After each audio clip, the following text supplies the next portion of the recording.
자, 오늘 우리에게 주시는 하나님 말씀, 너무너무 유명한 말씀이죠. 데살로니가 전서 5장 16, 17, 18절, 3절 말씀을 함께 받도록 하겠습니다.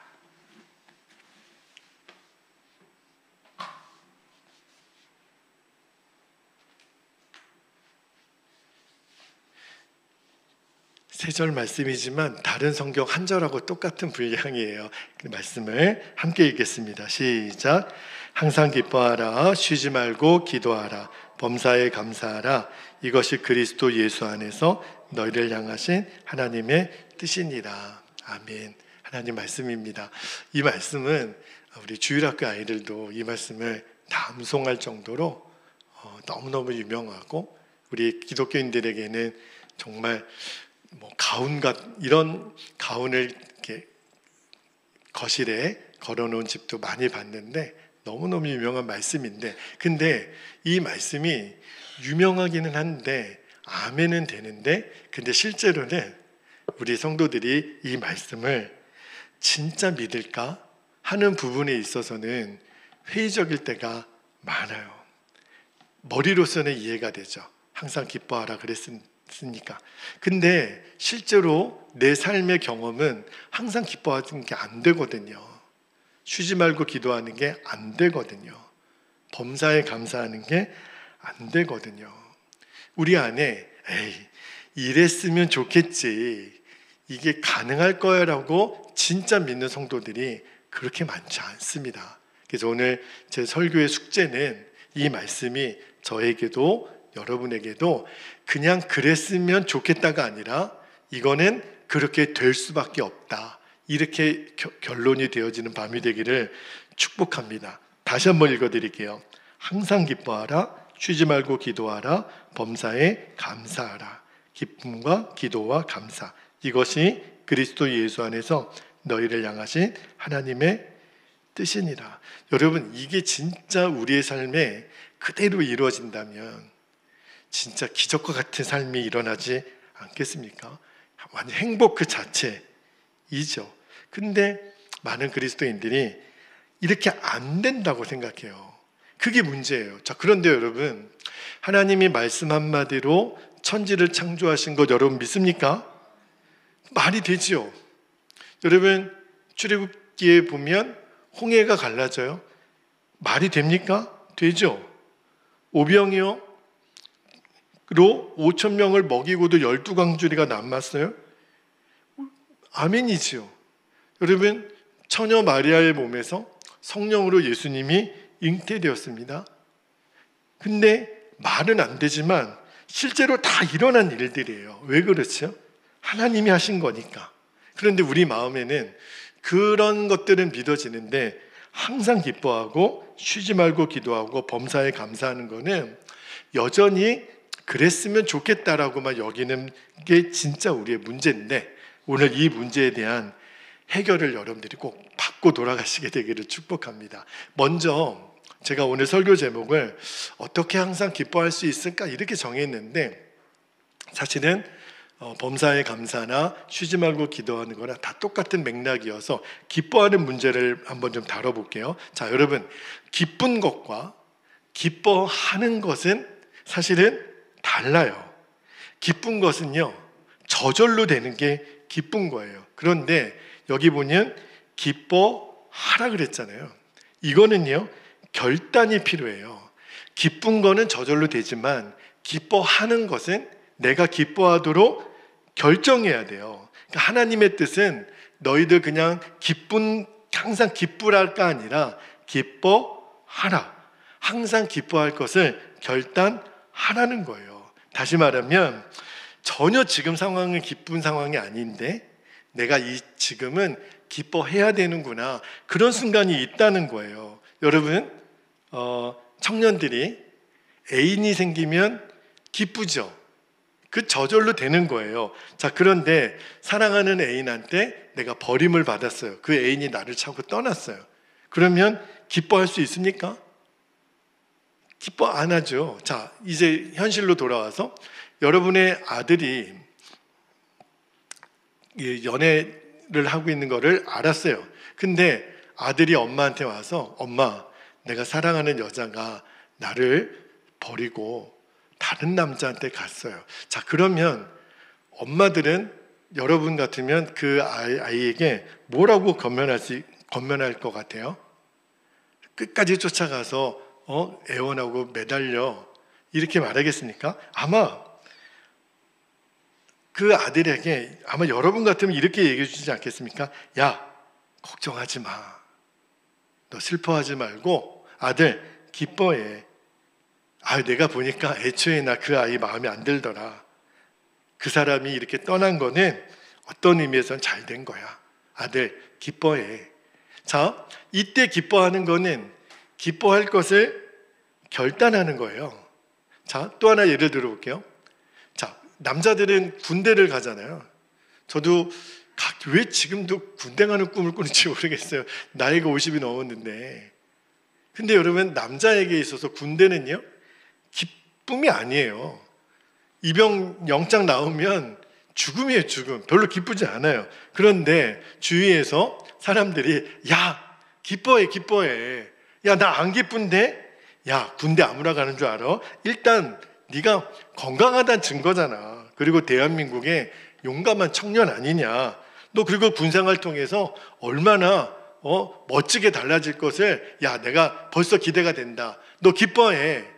이때 이 기쁨은 기쁨을 결단하는 거예요. 여러분, 그냥 기쁜 것과 기뻐하는 것의 차이를 아실까요? 자, 여러분, 오늘 주님이 항상 기뻐하라, 쉬지 말고 기도하라, 범사에 감사하라, 이 말씀은요, 이런 의미예요. 불가능한 것을 명령하는 게 아니라 내가 있잖아. 주님이 내가 있잖아.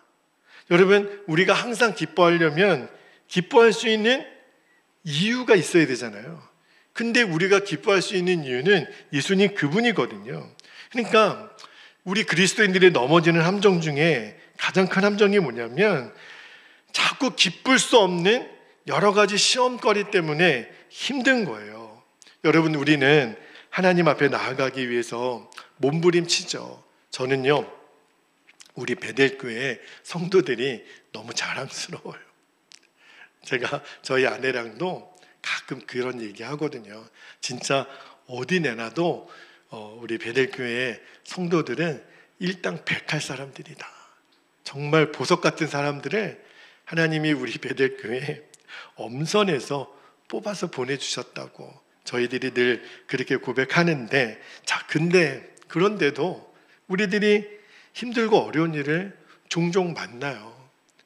나는 열심히 신앙생활하고 싶은데 어떤 때는 건강에 어려움도 오고 재정에 어려움도 오고, 그죠? 그리고 관계의 문제는 왜 이렇게 어려운지, 나는 그 사람에게 정말 선하게 대했는데 돌아오는 반응은 어떻게 이렇게 합리적이지도 않고 무례하고 이럴까?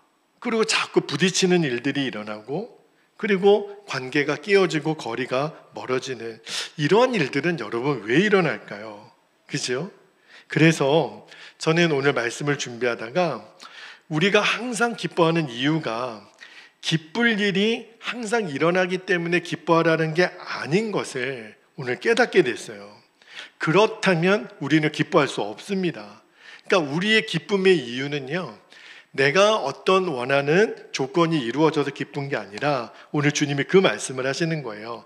늘 함께 하시는 예수님 그분 때문에. 그래서 오늘 성경 말씀이 그리스도 예수 안에서 그랬잖아요. 이 말은 예수님이 내 안에 있기 때문에 기뻐할 수 있다는 거예요. 할렐루야. 여러분, 예수님은 저와 여러분을 위해서 죽으셨을 뿐만 아니라 지금 우리와 함께 계시잖아요. 그러니까 내 안에 계신 주님을 내가 바라보게 될 때 환경 때문에 기뻐하는 게 아니라 내 안에 계신 예수님이 바라보아질 때 기쁨을 누릴 수 있게 된다는 거예요. 예를 또 하나 들어볼게요. 자, 여러분, 우리가 어떤 죽을 병에 걸린 사람을 위해서 오랜 시간 기도했다고 예를 들어볼게요. 자, 그런데 그렇게 기도를 했는데 그 사랑하는 사람이 죽었습니다. 자, 그때 그 고인을 인하여 슬퍼하는 누군가를 향하여 기뻐해. 이렇게 말하면 너무 잔인하게 들리죠. 아니, 사랑하는 사람이 죽었는데 기뻐하라고? 그러면 시험 들 만한 일이잖아요. 자, 그런데 죽은 사람을 바라보면 기뻐할 수가 없죠.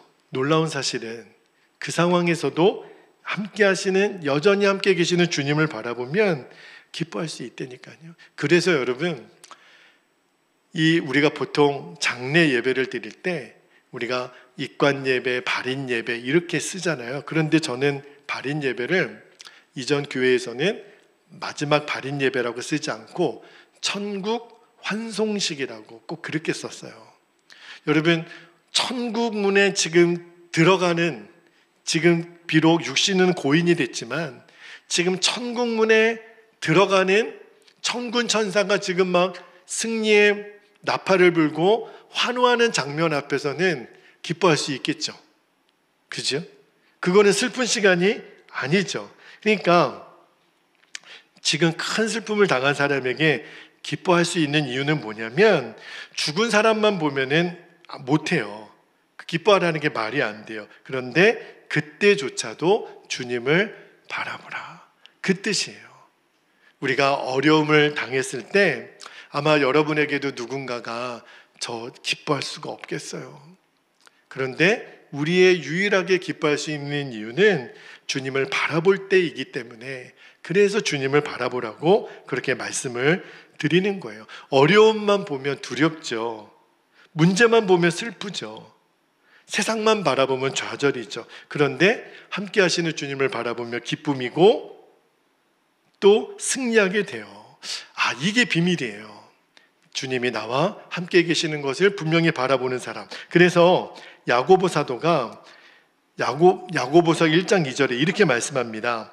내 형제들아, 너희가 한두 가지 시험도 아니에요. 여러 가지 시험을 당하거든 온전히 기쁘게 여기라. 이 말을 잘못 들으면 불난 집에 부채질하는 것 같잖아요. 그렇죠? 아니, 지금 문제가 한두 가지가 아닌데 나보고 기뻐하라고? 근데 이거는 여러분 하나님의 말씀이거든요.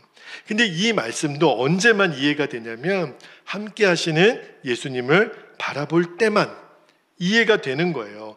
그러니까 주님을 바라보지 못하면 항상 기뻐하고 쉬지 말고 기도하고 범사에 감사하는 거는, 이거는 불가능한 요구입니다. 어떤 성도의 간증이에요. 그분이 예수님을 만나서 신앙생활을 잘 하다가 그만 위암 판정을 받습니다. 근데도 그 마음이 너무너무 순수해서 위암 판정을 받고 나서 두렵지가 않더래요. 처음에는 하나님이 나를 만나주시려나 보다, 그렇게 이제 기대하고, 그리고 수술할 때까지만 해도 그렇게 슬프거나 두렵지가 않았대요. 그때의 고백은 하나님이 날 만나만 주신다면 6개월이든 1년이든 시한부 인생을 살든 뭐가 그렇게 문제가 되겠나, 그렇게 생각을 했는데, 근데 문제는요, 수술이 다 끝나고 나서 이제 항암 치료에 들어갔을 때 항암제가 내 몸속에 들어올 때요, 그게 그렇게 끔찍하더래요. 정말 저는 우리 성도들이 그런 고통을 겪지 않게 되기를 우리가 기도하고 있지만, 근데 그 성도가, 그렇게 믿음이 좋던 성도도 항암제가 내 몸에 들어오고 나서는 갑자기 너무너무 고통스러우니까 하나님을 향해 원망이 나오더래요. 그리고 도저히 병원에서도 이 몰핀이라고 그 마취제 같은 투여할 수가 없다라고 판정을 하고 부작용 특별 환자로 분리해 놨다 그래요. 이제 대책도 없고. 그런데 고통, 외로움, 배신감, 너무너무 그 절망감이 파도같이 밀려오더래요. 그러니까 주위에 있는 사람들이 힘내, 가족들의 말도 위로가 안 되고, 그리고 하나님은 왜 이런 상황에서 아무런 역사를 안 해주시나 절망감이 밀려오니까 이대로 끝나는 건가, 그냥 죽고 싶다고 그렇게 얘기를 그분이 하시더라고요. 정말 그래서 조금만 힘이 생기면 약국 돌아다니면서 수면제를 모았대요. 나중에 이거 먹고 죽으려고. 그런데 어느 날 완전히 정신과 육체가 허물어진 날, 정말 어느 날 아침에 하나님이 그 성도님에게 빛으로 찾아오셨다고 고백을 하더라고요. 그리고 자기의 마음을 보게 하시고, 하나님이 정말 창조주이시고 또 나와 함께 계시고 그 하나님의 영광에 압도되는 체험을 이 성도님이 하게 되면서 뭐라고 고백을 하셨냐면, 제가 좀 읽어드릴게요.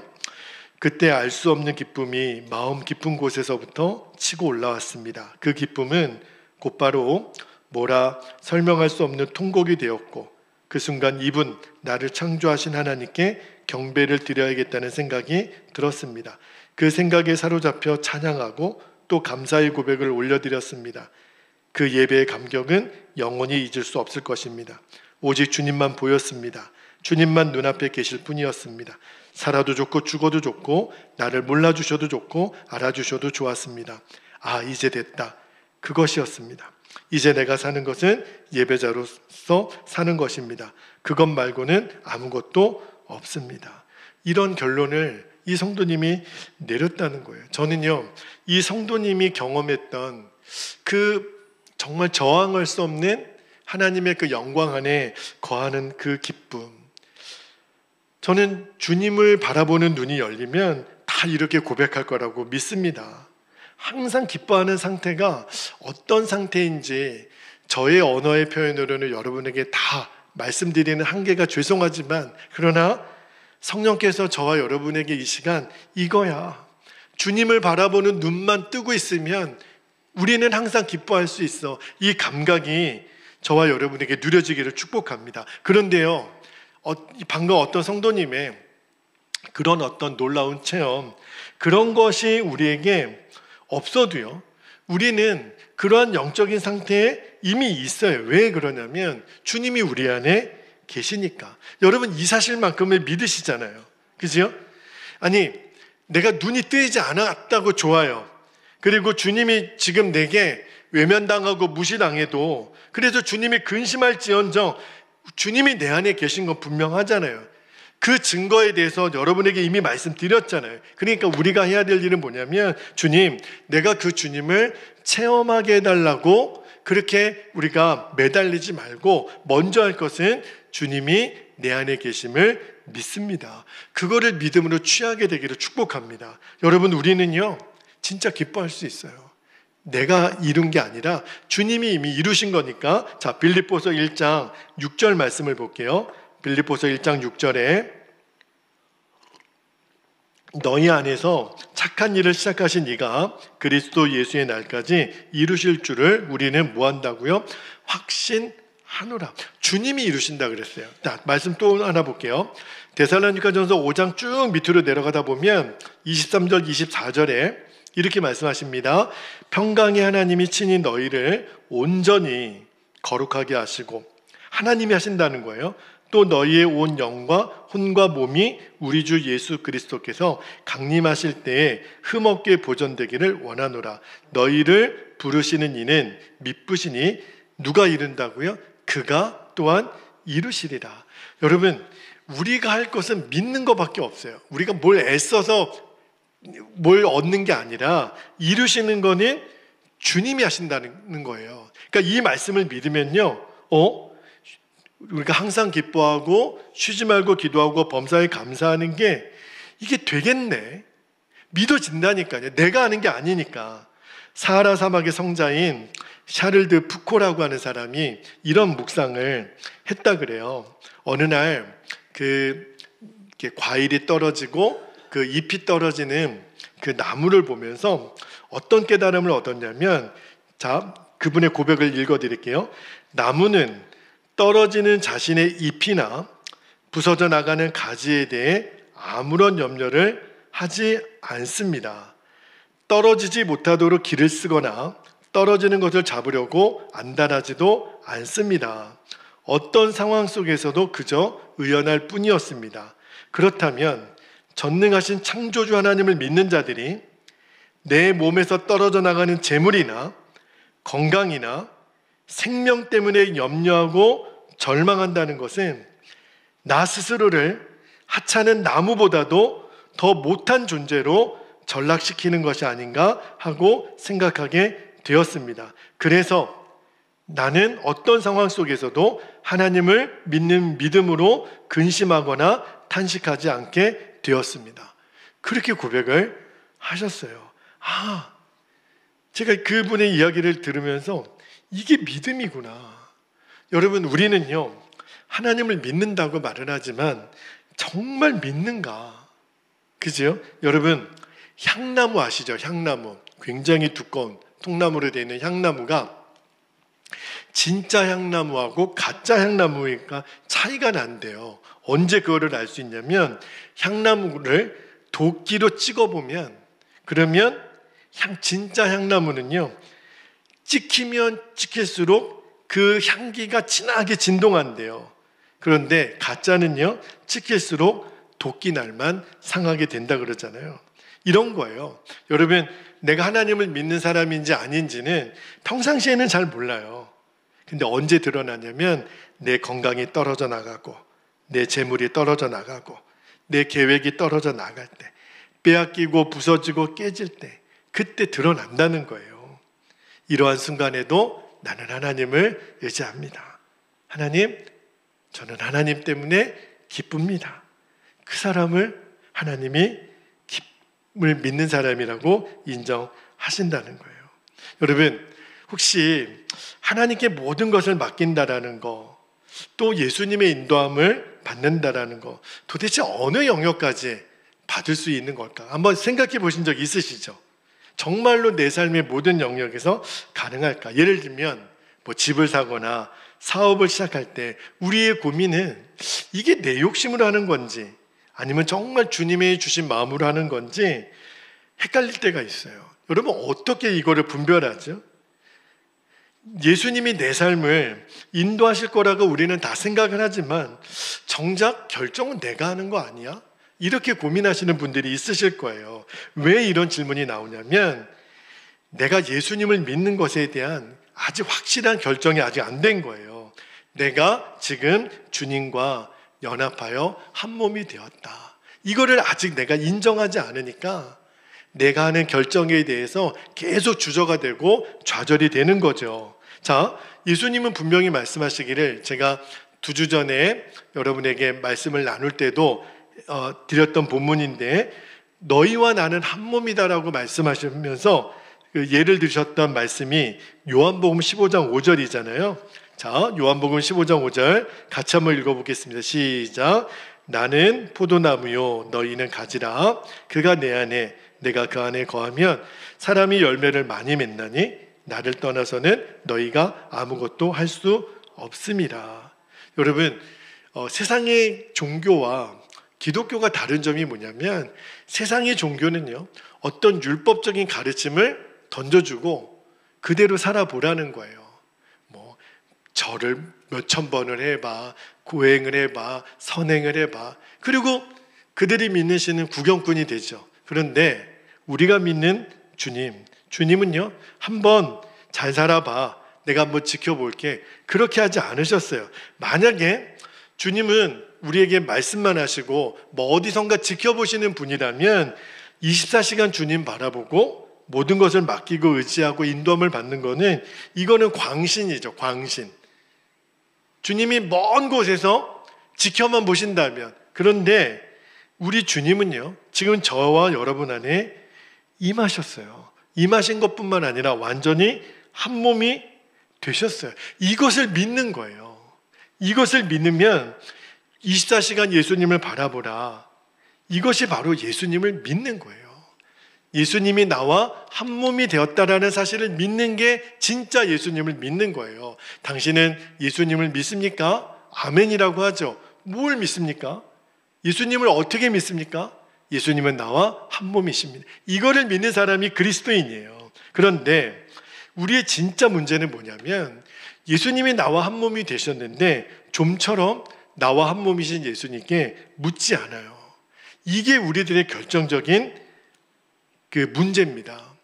예수님 내 안에 계신데, 그래서 정말 주님과의 친밀함을 나누는 분들의 이야기를 들어보면 진짜 사소한 문제까지도 이렇게 묻고 그렇게 따르시는 분이 있어요. 예를 들면 정말 그런 분 간증들을 많이 봤거든요. 그러니까 점심시간 때 주님, 오늘 제가 점심을 어디에서 먹을까요? 뭘 먹을까요? 아마 여러분도 장 보실 때 오늘 주님 제가 뭘 살까요? 언제 갈까요? 여러분 혹시 물으십니까? 아니면 그냥 여러분 생각나는 대로 에이, 오늘 장 봐야지 그러고 가십니까? 한번 여러분 물어보세요. 정말 작은 일도 오늘 가족에게 내가 메뉴를 뭘 만들어 볼까요?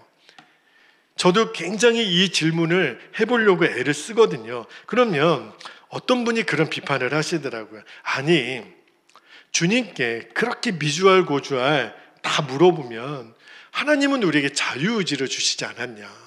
그 정도 선택은 내 마음대로 하라고 주신 거 아니냐. 뭘 그런 것까지 미주알 고주알 묻냐.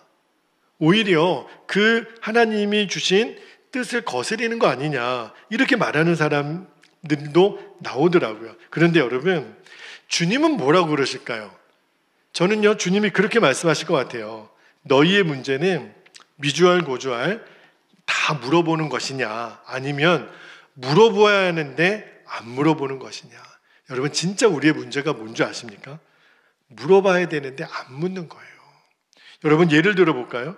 시시콜콜 주님께 묻고 또 물으며 사는 것은 자유의지도 아니고 얼며 사는 것도 아니에요. 정확히 말하면 우리가 주님께 계속 묻는 이 시간은요, 주님과 사랑에 빠진 거예요. 여러분, 주변에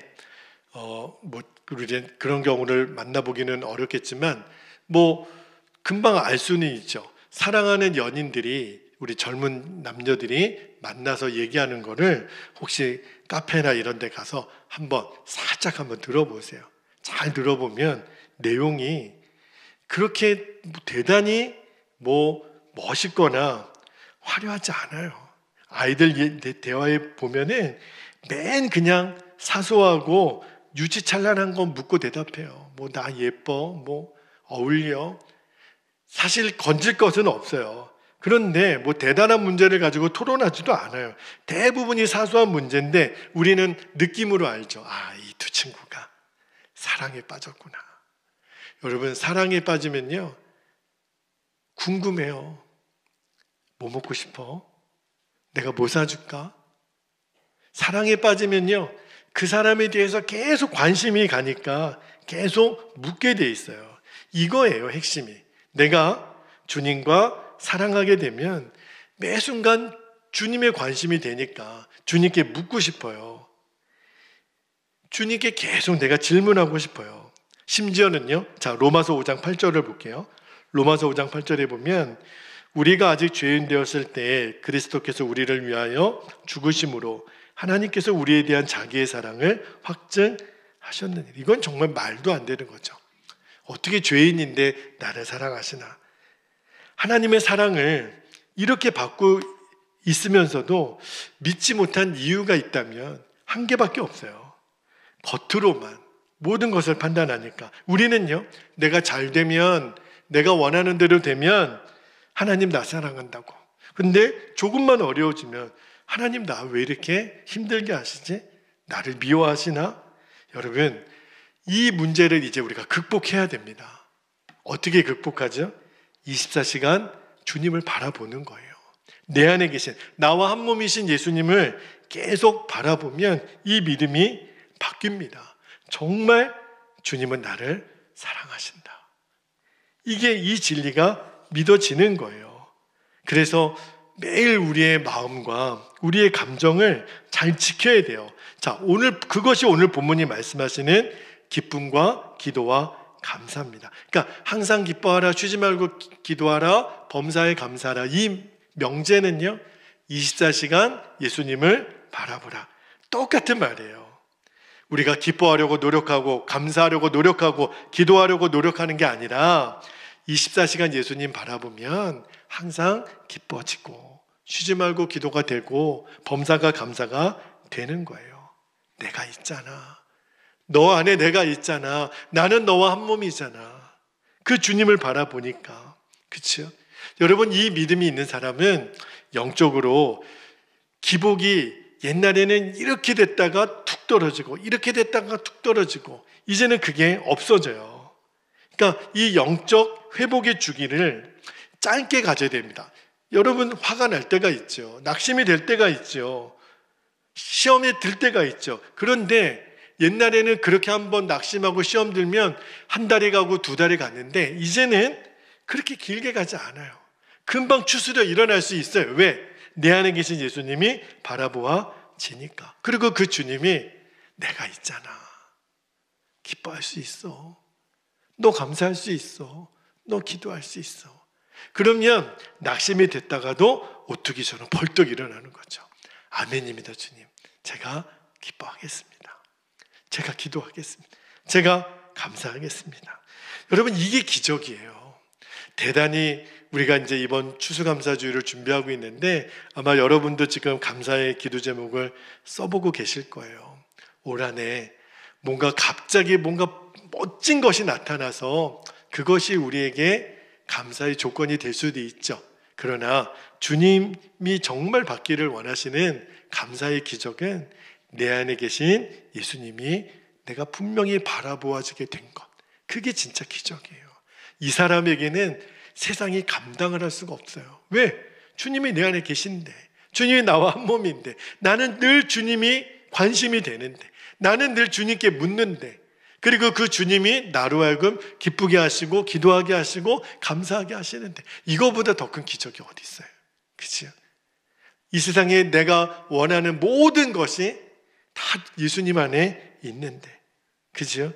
여러분, 항상 기뻐하라는 거는 율법이 아니에요. 기뻐 안 하면 죽어? 이런 뜻이 아니에요. 세상에 어떤 종교가 가지고 있는 그런 율법이 아니에요.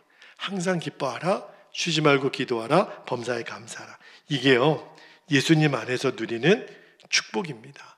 오늘 설교 제목이 어떻게 항상 기뻐할 수 있을까? 이 질문은 그래, 이런 때는 기뻐 못하는 거지. 아니에요. 이제는 여러분이 항상 기뻐할 수 있다는 것에 대해서 이제 어느 누군가가 물어봐도 내가 예수님 바라보아질 때, 내가 예수님과 분명히 한 몸이 된 것이 내가 믿어질 때, 그럼요, 기뻐할 수 있죠. 쉬지 않고 기도할 수 있죠. 범사에 감사할 수 있죠. 여러분이 그렇게 담대하게 증거할 수 있는 증인들이 되시기를 주님의 이름으로 축복합니다. 이제 우리 기도하겠습니다. 세 가지 기도 제목을 붙들고 기도할 때 첫 번째는 주여 항상 기뻐하라, 이 말씀이 나의 삶 속에 이루어지게 하옵소서. 주변에 있는 사람들이 여러분에게 맨날 물을 거예요. 무슨 좋은 일이 있어요? 그럼요. 예수님 내 안에 계셔요. 내가 예수님과 한 몸이에요. 그래도 저는 이렇게 기뻐요. 두 번째는 문제를 만났을 때 문제보다 더 크신 주님이 먼저 바라보아지게 하옵소서. 정말 중요한 기도 제목입니다. 올 한 해 내가 원하는 대로 되지 않았어도 그 어려움보다 더 크신 주님 내 안에 계시니 내가 강하고 담대하게 하옵소서. 마지막 세 번째는 내 마음속에 기쁨과 감사의 문이 분명히 열리게 되기를. 그렇죠? 이 일을 가능하기 위해서 우리가 항상 쉬지 않고 기도할 것이지만 이번 한 주간 정말 기쁨과 감사로 우리가 이번 추수감사주일을 준비하면서 감사의 기적이, 기쁨의 기적이 내 안에 분명히 누려지게 하옵소서. 우리 허락하신 기도 제목을 붙잡고 우리 주님의 이름을 간절히 부르고 통성으로 기도하겠습니다. 주여